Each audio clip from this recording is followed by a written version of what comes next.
Thanks so much. I think I'm on and hopefully everyone can hear me. Just shout if not. I can give a brief introduction or maybe I just jump straight into the presentation. I did mention I have like 40 slides and I don't know how to cut it down because we're talking about pluralism. So I might just jump straight in and maybe answer some questions. I do hope that, we can be a little bit interactive in the session as well. And I'm looking at the chat and everybody who, has, actually worked on some of the things I might be speaking about. So, if I do call on you, please do shout, raise your hand, and we can talk about what we are going to do. So just let me know what you can see. I think I'm trying to share my screen of the presentation. We can. Can you see the speaking notes as well? No. Ah, okay, perfect. So then if that's, please move this window away from the shared application. All right, okay. So you can just see the slideshow showing. Yeah. Perfect. All right, so now that that's sorted, my name is Alia Kajee, and I'm definitely not an economist. And I think that's why I think I know quite well we are in the cuck. In the cuck is how we discuss amongst friends. So when asked to speak at this session, the organizers seemed quite happy when I said I'm not an economist. My aim for today is to try and present things in the best way I know how, which may not be termed economically, but as mentioned yesterday, if economics was left to the economists alone, well, therein lies the problem. So my objective today is to present an overview of the mainstream and alternative approaches to the environment in economics by unpacking the differences. And as discussed, this would have relevance not only for how it's taught, but how it's practiced. So if you're here today, then you already know something is fundamentally wrong. We know that classical and neoclassical economics does not challenge its own assumptions. And one of my favorite quotes from the suggested readings was, "Economics without critical thinking is just propaganda." I believe it was Kate Raworth who reckons that economics is the mother tongue of policy, and without critique that this risks a damaging outlook with worsened and perpetuated inequality and an anti-poor position. So often a historical perspective includes some reflexivity. So the lack of a meaningful economic history in the curriculum, it just seems so colonial, and I do believe that'll come up in the next few sessions. And that highlights the need to decolonize becoming an essential struggle for justice, and then REFA mobilizing to decolonize a violent system. So it is in my bio, but I started out by working in a corporate environment and later ended up working at an NGO that supported social movements that happened to be protesting at the same companies I'd worked with before. I work in a different company now, but how did this fundamental change happen? So I attribute it to the courses in my master's degree that included political economy of development and political ecology of development. And we also had a course called Economics for Beginners that thankfully was not marked. And in that course, there I was, I think I would have been 26 years old at the time, and hearing for the first time about the supply and demand curve and the self-maximizing rational agent. I can't lie, I looked to my friend next to me and I was like, this guy's got jokes. Like, it didn't explain anything I knew. So later, as we delved into the history of political economy and the nuances in approach and policy implications, I was shocked, much like Cyril likes to say, to learn that so much was based on theory and less fitting when it came to a tangible subject matter. So it's no wonder that theoretical approaches have since been critiqued that a status quo doesn't fit our context. And when I learned about it, I don't think it ever was meant to. So I think it was Ha Jung Chang that said, economists are megalomaniacs. So I'd like to say perhaps we start by the normalization of changing minds, especially where it's fundamentally needed to appropriately respond to the struggles we have at hand. So pluralism in economics, which is the order of the day. What we are seeing today is thus a failure of plurality. And so I'd like to start by thinking about what are the core assumptions we have without pluralism. A selfish, rational consumer in a market committed to his self-interest. Mainstream economics thus defines the subject in terms of a theoretical approach and not necessarily the subject matter. These assumptions form then the yardstick by which we gauge, measure, analyze, and solve our problems. So what? Firstly, the context since these assumptions were coined, I think it was in the 1700s by Adam Smith, have fundamentally changed. In other words, the rational man's building blocks, production, consumption, exchange, have all matured or changed. I can't say matured. So secondly, what building blocks is the rational man missing or overlooking? Environment, unpaid care work, justice, human rights? Thirdly, the assumptions in themselves are loaded and value-laden, but presented as normative. So what happens when they do not go challenged?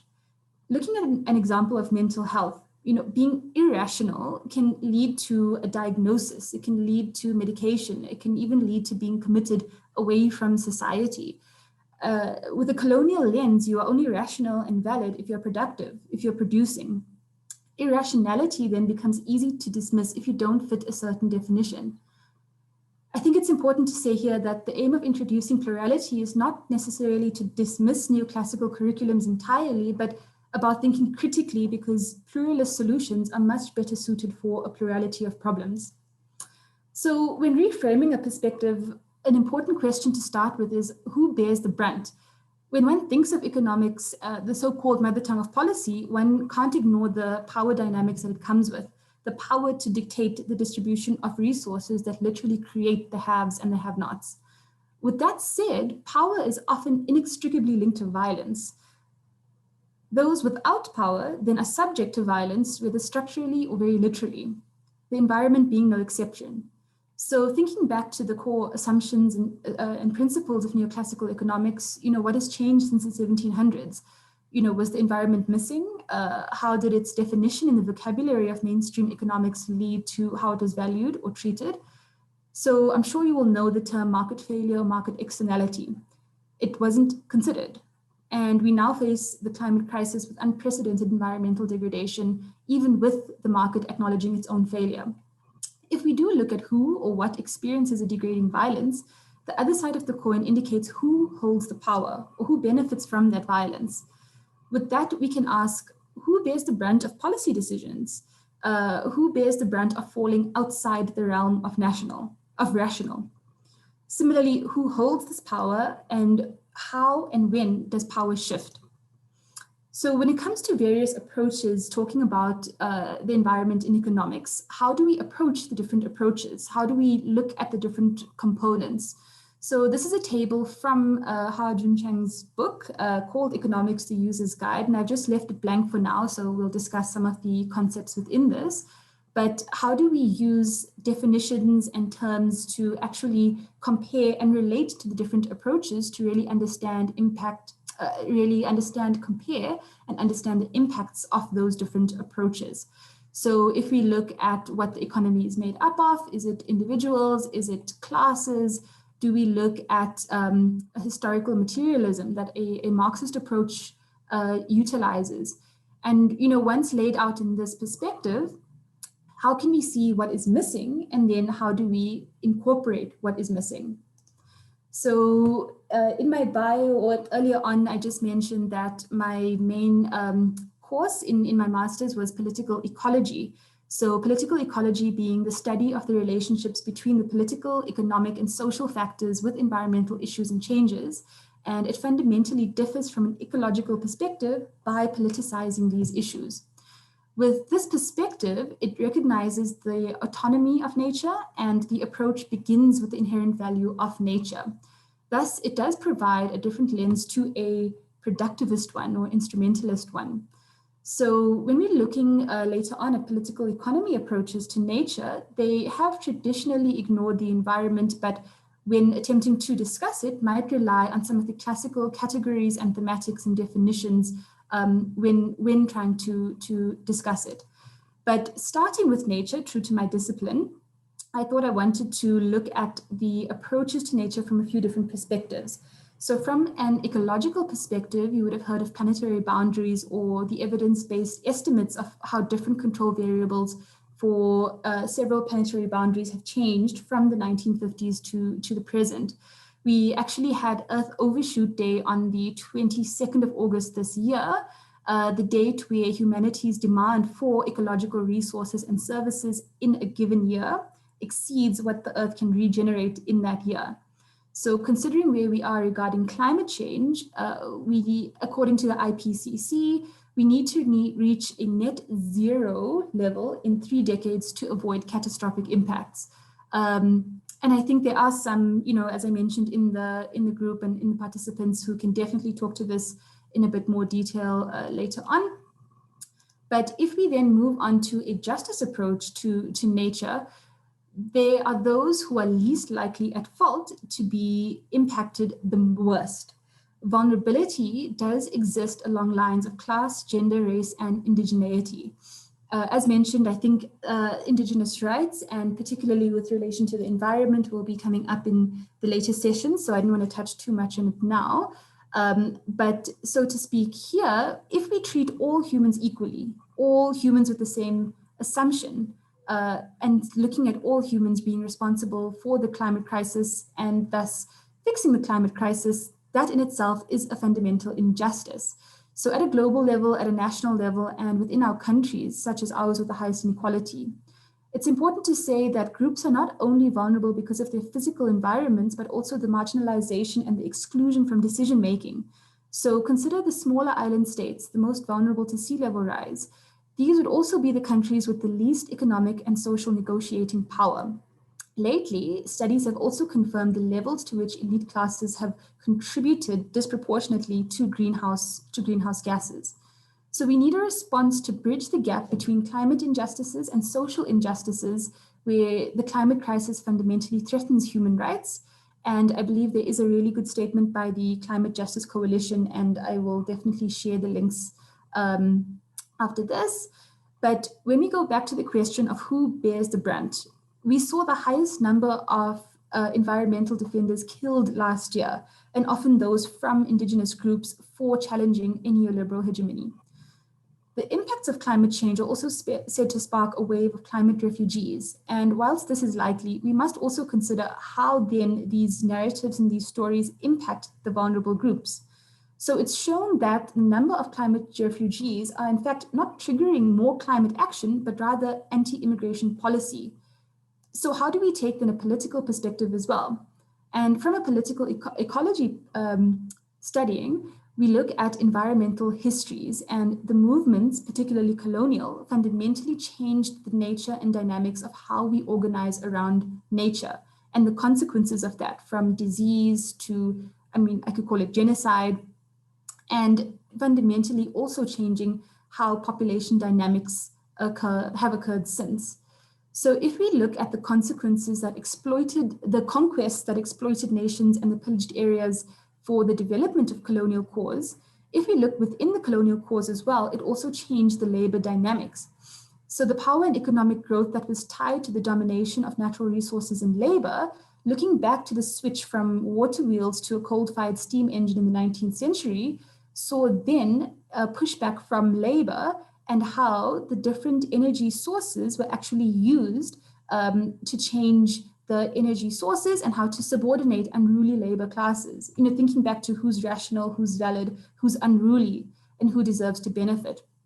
So a really interesting, really good book I would recommend is Andreas Malm called Fossil Capital, The Rise of Steam Power and the Roots of Global Warming, where he says the fossil economy was never a species-wide project nor a democratic endeavor. The root of climate change is shown to lie with the power of some to put the private accumulation of wealth above all else.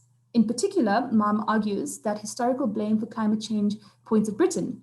Even more specifically, a handful of white British men appear to have pulled the levers. I'd like to touch on the South African example now of the minerals energy complex, where mineral wealth in South Africa had an influence over political arrangements that underpinned the apartheid economic model of wealth accumulation, and that supported the formulation of the minerals energy complex. So the MEC bringing together different players in the extractive, electricity, and downstream sector to systematically exploit mineral wealth that then catalyzed the South African economy. The NEC has then since had a devastating impact on South Africa's society as well as the environment, and has influenced the revolving door between the state and the capital. A really interesting example to look at then is how the response to injustices in the mining sector have been. We've seen the government approaches as well as the grassroots approach. The National Mining Charter legalizes the devolvement of development duties to companies rather than government, where the realization that economic growths and profits through mining will trickle down via legal commitments made by the mine to develop the communities around them. This, however, has not been the case with thousands of mines left abandoned across the country and the underdeveloped communities next to the mining operations. The Mining Affected Communities United in Action movement brought together collective aspirations of solidarity and what communities themselves want. A rights-based approach versus a trickle-down narrative that has severely failed. A short excerpt is, "We the mining communities here gathered reiterate our fundamental and inalienable human rights, and as such are entitled to participate in, contribute to, and enjoy economic, social, cultural, and political development in which all our fundamental human freedoms and rights can be fully realized."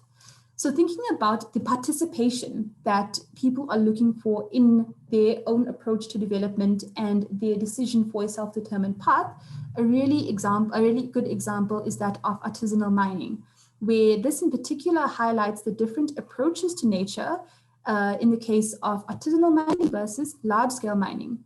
Obviously, artisanal miners have a fundamentally different environmental approach than large-scale mining. Research has shown a higher livelihood opportunity through the informal and artisanal mining sector than large-scale, and actually artisanal mining has a significant proportion of women, whilst the formal mining sector sees a higher turnover with higher cases of gender-based violence and sexual favors. Research has shown that where women are involved, they have higher potentials of dictating their own work and production lines. Not to say that there might be discriminations within the sector itself, but definitely interesting statistics to look at. This example in particular, I think, shows who gets punished and who gets let off the hook, with artisanal mining being heavily police brutalized and illegalized, with large-scale mining often getting off the hook for their lack of environmental rehabilitation and their social commitments. We look to the Kotala Environmental Care Group with spokesperson Zethu Hlatshwayo. So they are actually working with informal miners to rehabilitate mines and push for clean energy and support a just transition. Looking at policy implications in South Africa, which I won't go into detail, as you might know already, we are looking at more coal, more gas, and how to still extrapolate or exploit wealth or extract wealth from our mineral resources. So how might this contradict with some of our climate change commitments? Here are just some of the definitions that could be useful when looking at political economy, development, and value. As the speakers raised yesterday, what do we value and how do we value it? How do we move past GDP? And how do we move more towards well-being? Looking at capitalism and nature in particular. So before I carry on, I just want to say a lot of this does come from my postgraduate studies, which was in the UK. So please forgive me for not having a more local reading list. That's just a lack of time to prepare. But hopefully some of the case studies a little bit later will provide some of that local perspective and some of the participants can jump in. But just for definition's sake, capitalism would then be an economy where production is organized in pursuit of profit rather than consumption, where profit is the difference between what you sell and the cost of inputs, and then organized by those who own the capital goods and means of production, where workers or wage laborers operate the means of production and profit is made through a competitive market. So looking at how this would incorporate nature and the environment, there is a utilitarian view that nature is to increase production and profit through the control of nature, where land then becomes profitable the more you produce, the more you trade, and the more money you can make. To quote Moore from 2015, I think there is a book reference here, The sources of today's global turbulence have a common cause. Capitalism is a way of organizing nature, including human nature. Capitalism's greatest strength and the source of its problems is the capacity to create cheap nature's labor, food, energy, and raw materials. Thus, the critique of capitalism in nature, rather than capitalism and nature, is key to understanding our predicament. Moving on to a classic liberal political economy, we consider the founding principles of the invisible hand, the division of labor, and a comparative advantage. Through this approach, we also view the self-interested maximizer, which through colonial change cut back on community organizing. The idea of private property rights thus incentivize a maximum revenue for an individual, where the source of wealth is labor productivity and entrepreneurial ingenuity. The market is seen as natural, the assumptions are unchallenged, where capital is invested in the most profitable sector. We see a specialization and exchange through free trade, where it best allocates resources with a comparative advantage based policy. So the liberal approach to nature then, similarly, nature is an input for production where the individual is seen as the self-maximizer. Common nature or freely available nature would then be exploited. Resources are only profitable and efficient once managed or governed. So how do we deal with this? Nature is different to capital in that it has irreversible depreciation, and once depleted can lead to ecosystem collapse. We must then conserve or slow down the degradation, but in the hopes of delaying consumption to a later date. We internalize the externalities by adding commodified monetary value to be exchanged in a market. And we lead to schools of thought called ecological modernization, where market and technological fixes adapt to the environment. And this is also seen with the rise of entrepreneurs in the later stages of development. The creation of technological fixes also responds to the liberal idea of degradation having no cost, thus needing to create a market incentive. However, there is no radical transformation of society where a technological niche could be seen as an advanced center of the green economy. So entrepreneurs, through innovation, clean forms of production, green branding, certification, drive a market-driven ecological rationality, going back to some of the core assumptions. So technology serves a social end, but to force the transition, we must challenge the power structures that could prevent a shift from happening. Bringing into the conversation some of the Marxist political economy considerations, and I know I'm very much over time, but please bear with me. We use historical materialism to combat some of the theoretical approaches where we see the struggles of the everyday that contain the possibility of the revolutionary energy. So Marx also uses a class-based approach, or using it as a relational category, part of a system of power relations and a constituent of capitalist accumulation. So looking at the Marxist ideas of development, we see primitive accumulation with the establishment of capital relations of production through the formation of a capitalist class and a class of wage workers. Internationally speaking, the monetization of social relations and the appropriation of best land intensifies labor relations at an international perspective, which then destructs the previous models of social reproduction.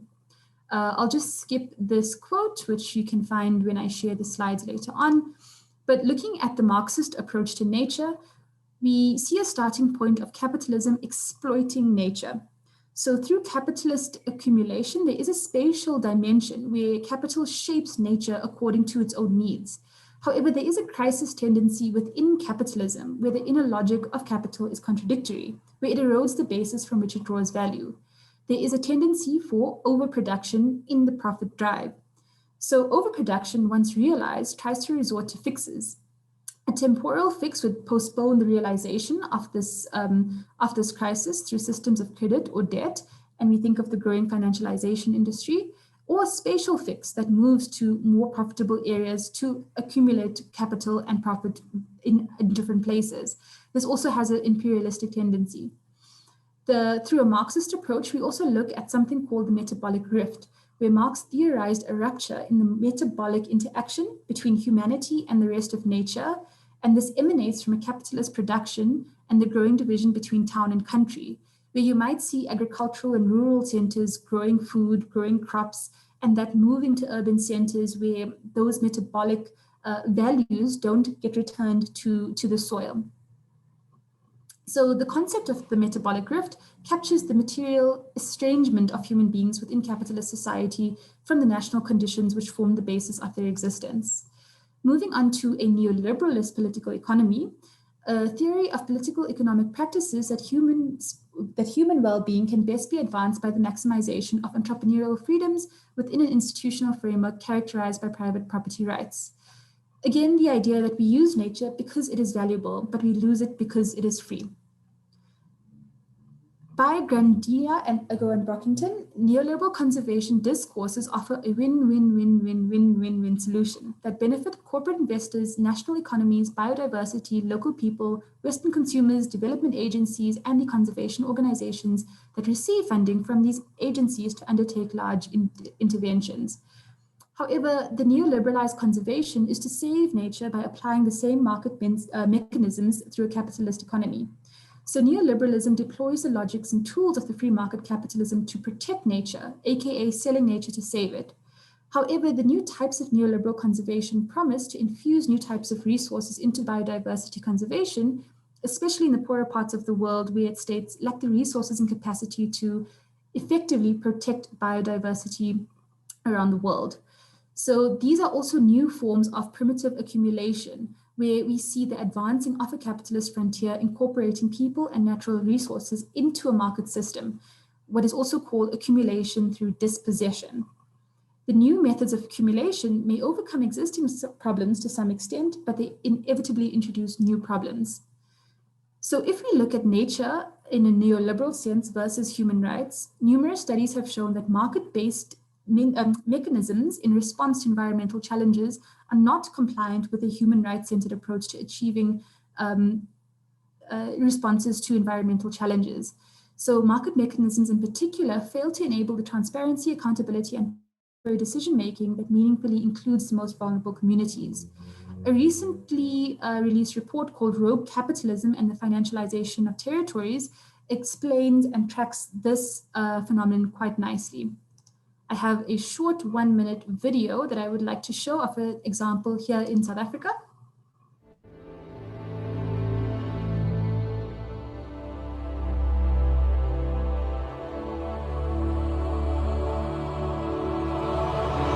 My elders once told me that our happiness comes from the respect we pay to the land we walk on, the animals we coexist with, and the God we owe it all to.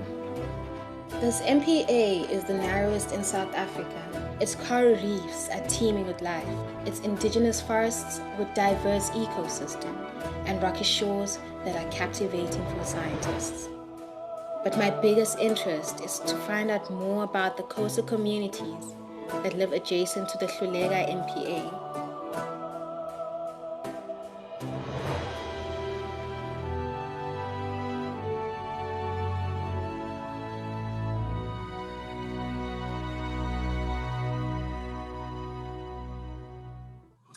So that short film was shown on 50/50, but I think should be available soon through various festivals. I think with some of those economic approaches to the environment, I'm just going to fly through the next few slides to give you an idea of some of the terms and approaches you might be familiar with hearing. So such as the green economy, and I think Gelo might be able to expand more on some of these concepts as well. The circular economy within that tries to challenge a linear economy that we currently have. And some of the newer ideas that include donut economics that try and adopt an economic system, but based on the planetary boundaries mentioned earlier, but also social boundaries and where we might fit in that. I won't touch on a Green New Deal as that doesn't have as much relevance in South Africa just yet. But looking at a just energy transition, I think this is really important because it, by definition, secures the future and livelihoods of workers and their communities in the transition to a low carbon economy, and is based on a social dialogue between workers and their unions and employers, government, and communities. However, it'll be really important to consider that there are various forms of a just transition. So either we move to renewable energy away from a fossil fuel system, but if we don't fundamentally change the ownership structures around that, we could be perpetuating the energy inequalities we currently face. A more radical perspective is that of degrowth, where we looked at the equitable downscaling of throughput of the economy with the securing of well-being. That I might skip for now, but moving on to what I really want to talk about, which is where we start to incorporate the lived experience. So this is where we can talk about, I think, in my opinion, the most radical perspective to a mainstream economic view, which would be the eco-socialist feminism and post-capitalist perspective. So we need to transform how we produce, consume, and organize our lives and core values, which contrast with the values of neoliberalism. So a Marxist feminist approach then explains some of the forms of domination, and this reinserts the importance of social reproduction. If we look to the writer Bell Hooks, feminism then as a liberation struggle must exist apart from and as part of the larger struggle to eradicate domination in all of its forms. Again, thinking back to the mainstream economic view of controlling or dominating nature for profit. So the notion of environmental inequality has also emerged to encompass additional factors that are associated with environmental impacts such as class and gender. And this discourse in particular is a powerful challenge to what we call the agreeable concept of sustainable development and the increasing commodification and financialization of nature. So reclaiming feminism and achieving gender justice through environmental justice is about producing alternative social forms, institutions, and practices outside of capitalism. There are some incredible organizations doing work in this space, such as Women, Gender CC, Earthlife Africa, and WAMUA. So again, the socialist struggle is one that replaces a society based on profit, and it's about the democratic eco-socialism that puts into perspective the agency of individuals to have a say in their own development pathways. So I am running out of time, sorry about that. But just to profile some movements in this space, we have the Climate Justice Charter that Chiamo can speak about maybe just as I finish. I got 2 more slides. And also some of the mobilization by 350 about a just recovery in South Africa that Caroline mentioned earlier. But in closing, finally, we think of Gramsci's idea of power through hegemony, where a bourgeois or capitalist values are diffused through social institutions, national culture, and common sense. So the only way to counter this would be to changing norms.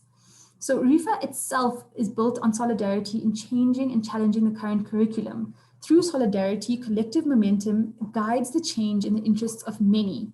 And it needs a movement and mobilizing and organizing in solidarity and advocacy to fundamentally change the curriculums that we have.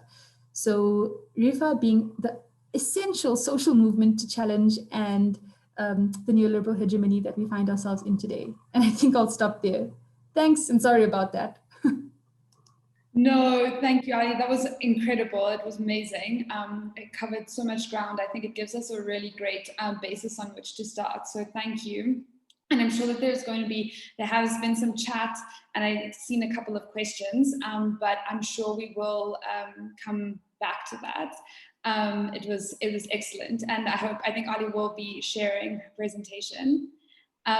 Gaylor, would you like to come in now as our second presenter and just tell us a little bit about yourself?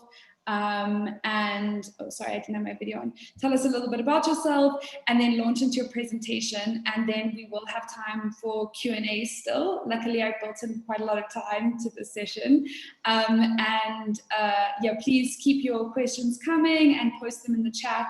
And yeah, let's hand over to Gaylor. Thank you. Thanks so much, Carolee. Yeah, so I'm Gaylor Massoclair, and very pleased to be here today. I'm not like Alia. I'm an economist for Machines. I'm a senior economist at TIPS. It's Trade and Industrial Policy Strategies.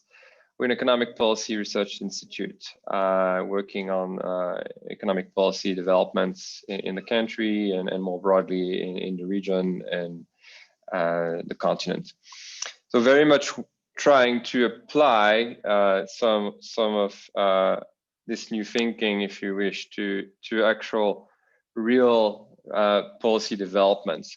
And I think Alia did a fantastic job to run through really so many concepts, and I had a very short presentation, which I actually just decided to scrap altogether, and just kind of react, I guess, to some of the things that Alia has been sharing, because I think it's just a lot more important to do it that way at this point.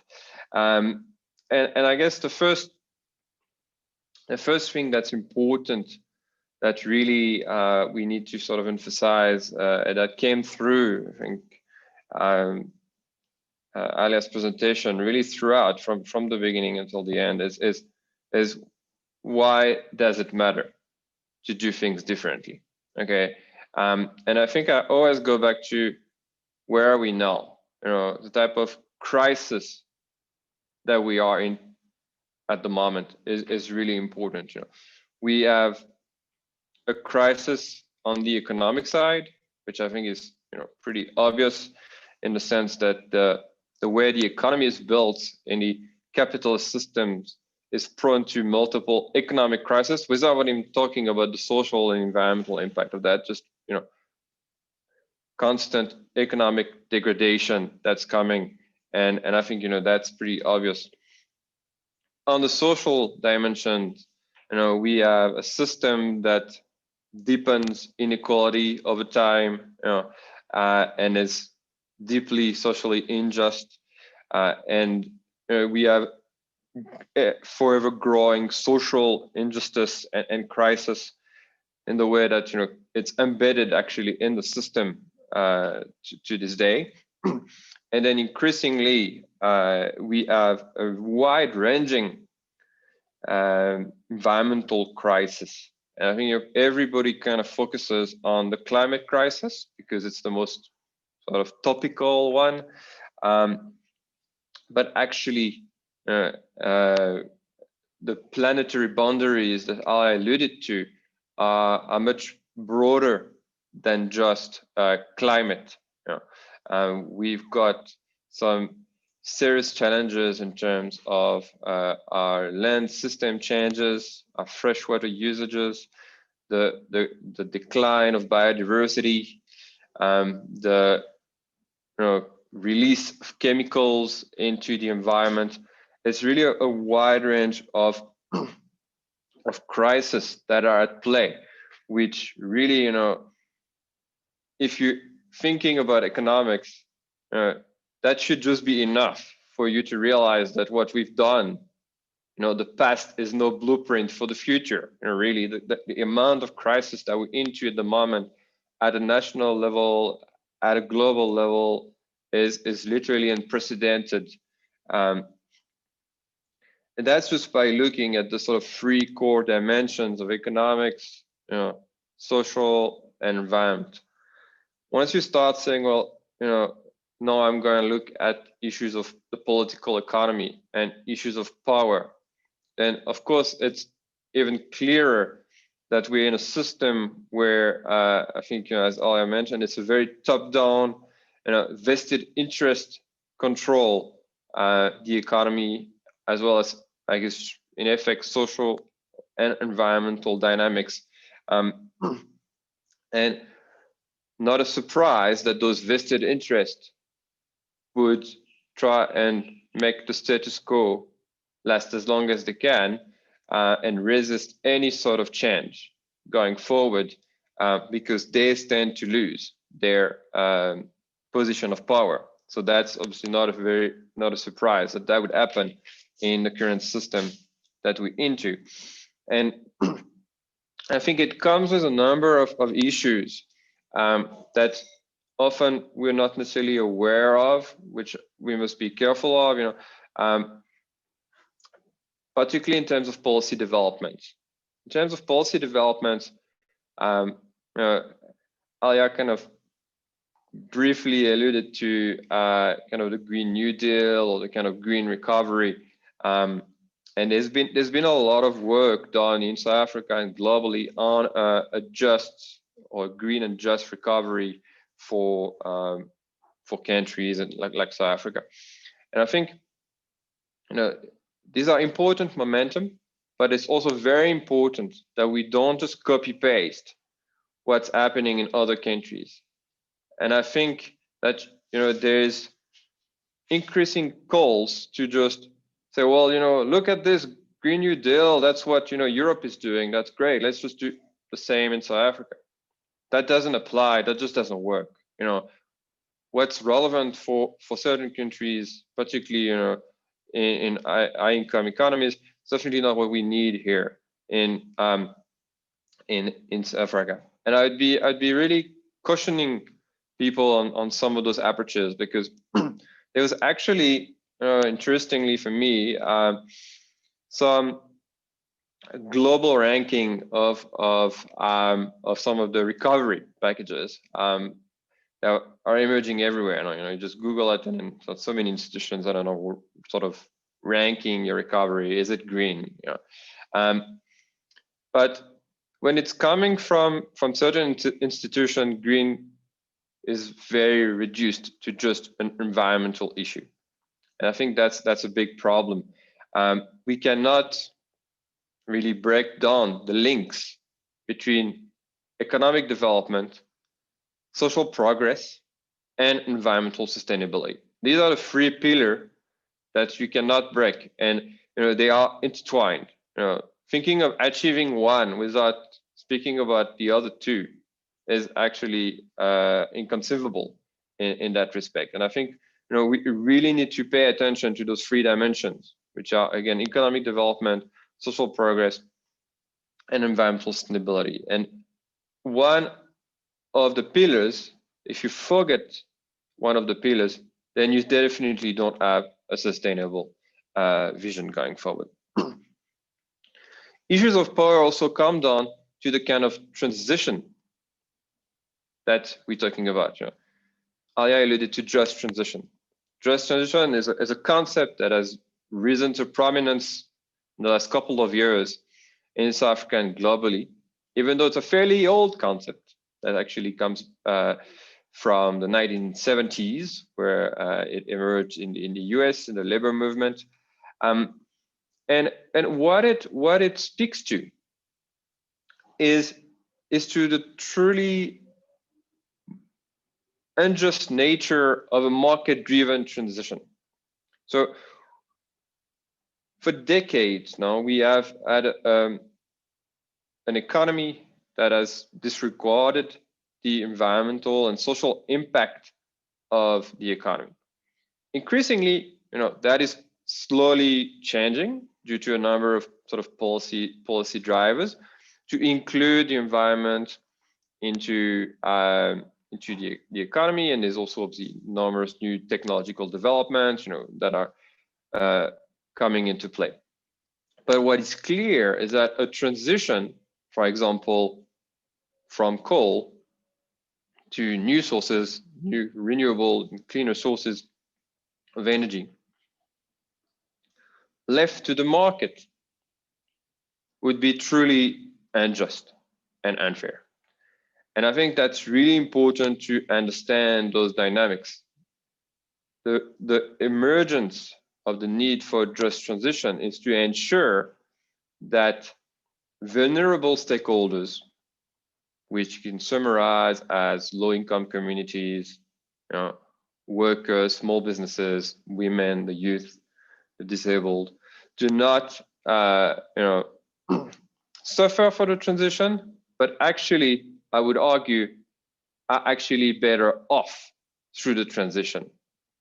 And I think that's quite a key departure from just saying, oh, I would leave no one behind. I need to tick my box that, the transition is not going to negatively impact others, to actually let's use this transition to better the situation of those vulnerable stakeholders for which the system actually hasn't worked, and now we actually risking of making it worse for them. And I think that that's truly important to be conscious about the fact to have a just transition. It's the same to other sectors. We're talking about a transition to e-mobility, the rollout of electric vehicles. Let's think about South Africa. First, who owns cars? Who owns vehicles? Yeah. You're talking 10, maybe 15%, of the highest income household in this country. Who can afford electric vehicle? A percentage of that. So if you're talking about rolling out electric vehicles in a country like South Africa, you cannot just copy paste what Belgium, the UK, Netherlands, France is doing, which have a very different social, environmental, and economic context. You're talking about how do I bring those kind of new technologies to everyone, and how to change my entire system actually, while I'll do that through maybe public transportation, through rethinking your spatial development, and so on. So really important to think about those issues. One of the other point that I wanted to mention is how we think and how we measure success. If I were to ask you right now, what is the single sort of criteria for success that is used throughout the world to measure whether or not you're going in the right direction as an economy? Traditionally, the one measure of success has been GDP, right? The gross domestic product, however you want to cut it, it's been the one measure of success. It's no surprise that this is hugely inadequate to understand whether or not we are going in the right direction. The GDP as an instrument dates back to actually the 1929 crisis, and it was created by Simon Kuznets, an economist, to actually measure the losses from the crisis, and it was fairly useful in that respect. But it was actually not created to measure the welfare or the wellness of an economy, and it's now become this overpowering measure of progress. But GDP does not include most of the actual dynamics in the economy. It only looks at goods and services, the production and movement of goods and services. It does not account for natural resources, does not include social or environmental externalities, and it doesn't actually account for human capital and human activities. So it's very imperfect. But I also want to caution that it's not because GDP is inadequate that now we must find another silver bullet, a single sort of measurement of success. Many have tried, and there are many measures out there that you can Google for it, which try to replace GDP. I think what we need is a very pluralist approach, looking at very many sort of medium to understand are we going or not in the right direction. I'm conscious of time, so I'm not gonna go too much longer, but I just want to also kind of raise the big difference in thinking about challenging the way economics and economic policy sees the social environmental crisis that we're in. The first thing is that if you think about traditional sort of neoclassical economics, tends to think in terms of what we tend to call environmental economics, which is very weak in terms of sustainability. It's thinking that you've got different capitals. You got human capital, you got natural capital, you got financial capital, and those capitals are supposedly substitutable. So it's okay to degrade one capital as long as you can increase another one. If you look at kind of neoclassical economics. Whereas if you start thinking about more holistic approaches, then you really understand that actually you cannot substitute something like natural capital. And it's really important to preserve and enhance that natural capital going forward. It also picks to issues of decoupling.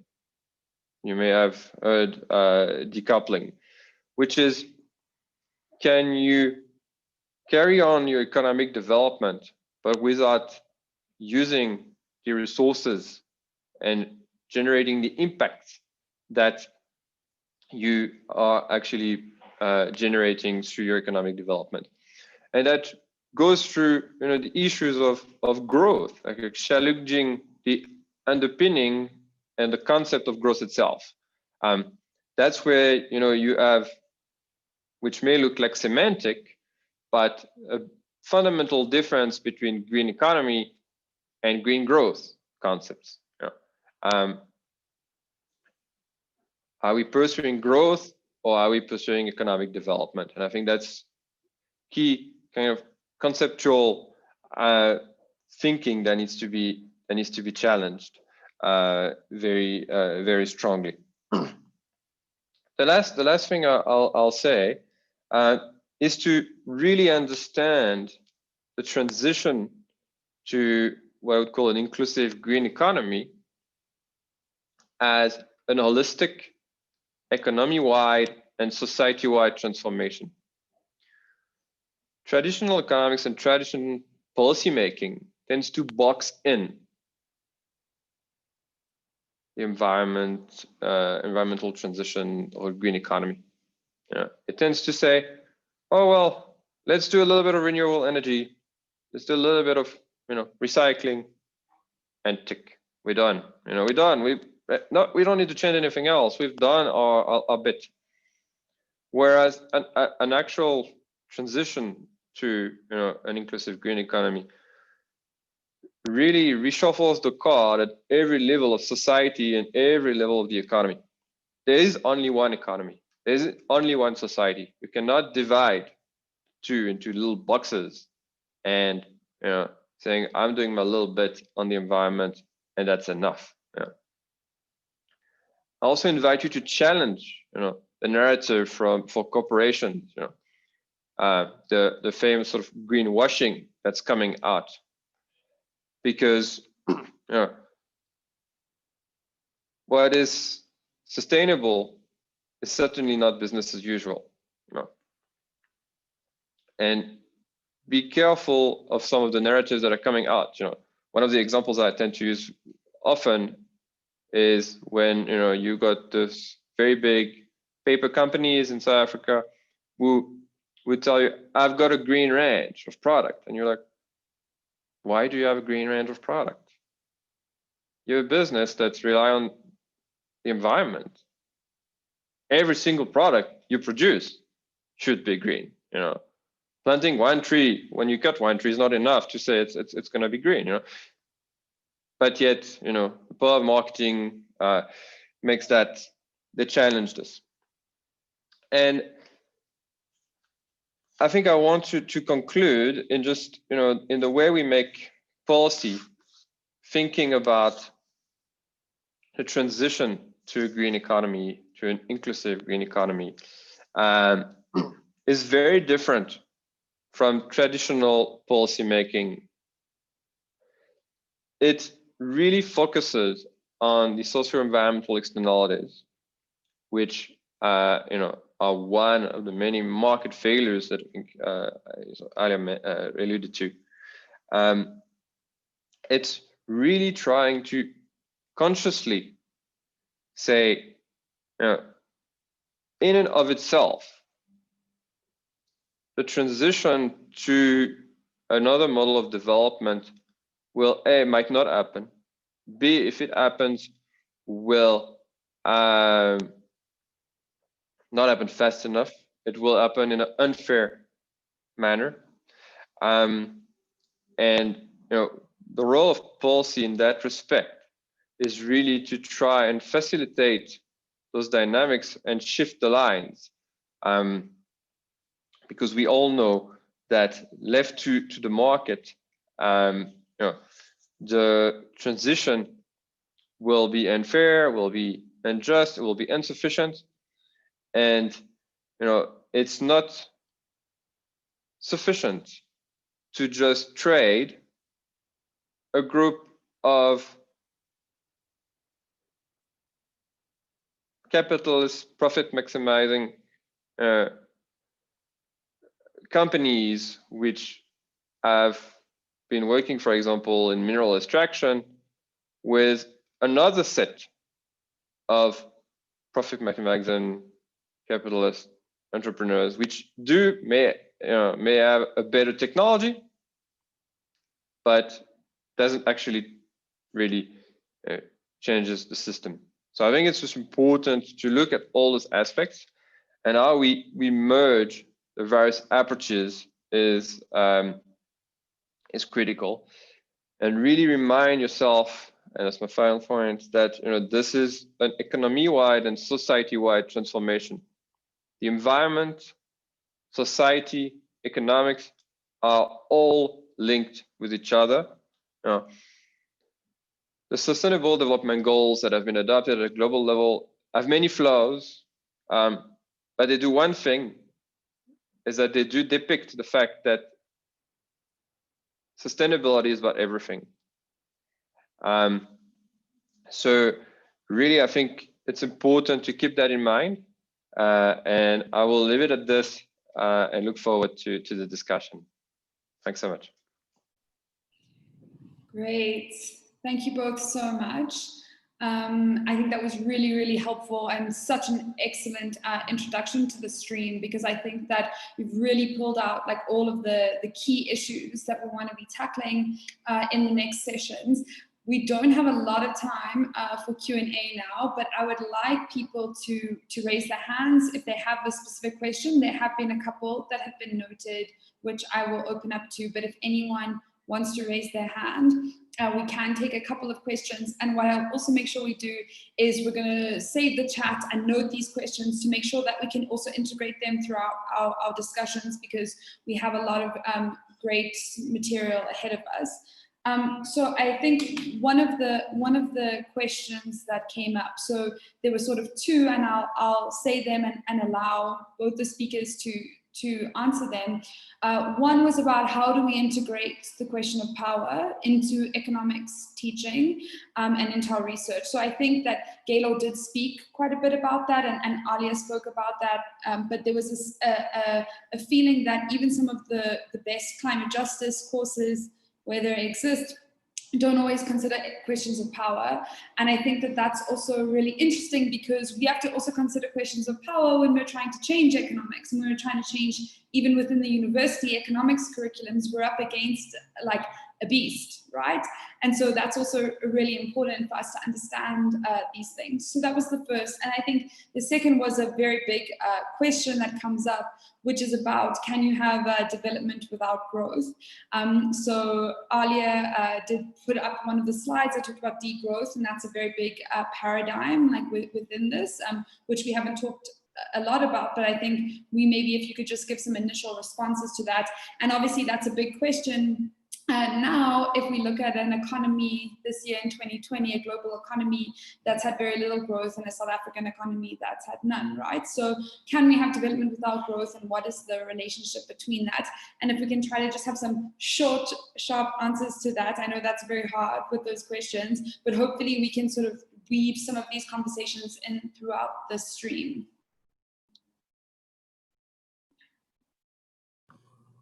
Sure, I'm not sure if you wanted me to respond first. You can go first, Alia, you can go first. You can come in with the more economic perspectives as well. And my brief understanding of the degrowth perspective is, I think, leading on to how we decouple, as you said, decouple the economy from, mineral extraction and extractive practices, which, is also a circular economy perspective as well, I understand. But degrowth in particular is about what they call minimizing the throughput of materials and of metabolic value. So I'm just trying to bring up that one slide if it helps. But I think with that definition alone, if there's anything else, Galo, you would like to add while I pull up any definitions I might have. Yeah, I mean, if I can comment, I think it's critical to challenge, the concept of growth if you're going to look going forward. Growth in and of itself doesn't achieve anything, and I think that's really important. But I also would like to. Oh, a lot of echo suddenly. Right. Okay, there's really a lot of echo. Okay. I actually wanted to share a slide as well, if possible, just to show you as well that you must be careful at looking at alternative approaches that promise to look at sort of other ways of measuring success. I just want to show you one slide, which hopefully you can see, which is part of what I had prepared, but oops, sorry. It's just a few indicators: GDP per capita, Human Development Index, adjusted net savings, which is a World Bank methodology, ecological footprint, and environmental stability index, which are 5 of the sort of methodologies that are out there which claim to be replacing GDP. Just look at the performance of countries. I mean, between one indicator to the next, you can move from the top to the bottom. It's completely, like, it's very relative how you're going to perform. And for me, it tells me one thing, is that don't look at one indicator. There's not one single indicator that's going to replace GDP. I've seen in the chat some discussions around adjusted net savings. It's a highly flawed methodology, just by the way. I mean, it's very highly flawed. There's a way it's calculated supports really incorporation of savings into it a lot better than anything else, which you end up with the most sustainable country in the world being China. So I think it's very flawed. You need to really look at the methodology. So I think for me, I just say you need to challenge the concept of growth. It's not what we want most. What we want is well-being. We want social progress. We don't want growth just for the sake of it. So I mean, that's just a very short answer. Alia, did you want to add your slide? Sorry.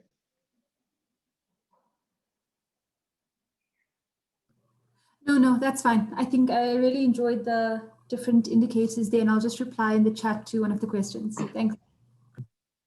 Thanks, both of you. And Galo, if you could share those slides, I think that would also be great, because I'm sure everyone would like to see that in detail.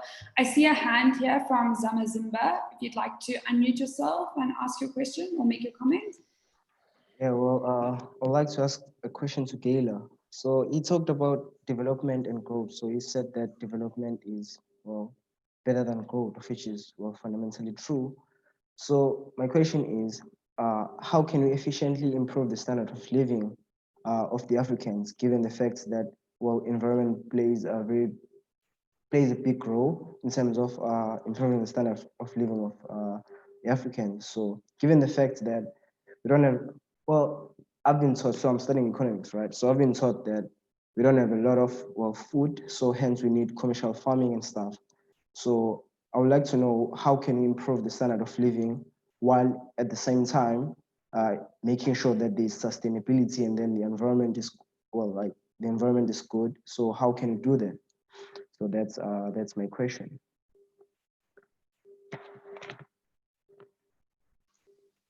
Thanks. Look, a huge question, of course, but it's interestingly, it goes back to the issue of power. It goes back to, where does the money go? A growth that leads to the top 1% capturing the vast majority of the wealth that's being created is not going to solve any of society's problems. So that's about your distribution of wealth. There's more than enough money in the system. There's more than enough wealth in the system. There's more than enough food in the system. The problem is not about creating more. The problem is about how it's distributed. There's way more than enough everything in the system. So if you want to address the problems, don't think about how do I generate more. It's about how do I distribute more equally what's already there. And I think that's a more fundamental question than just saying, oh, the only way to solve or to bring people out of poverty is to have more growth. No, that's not the only.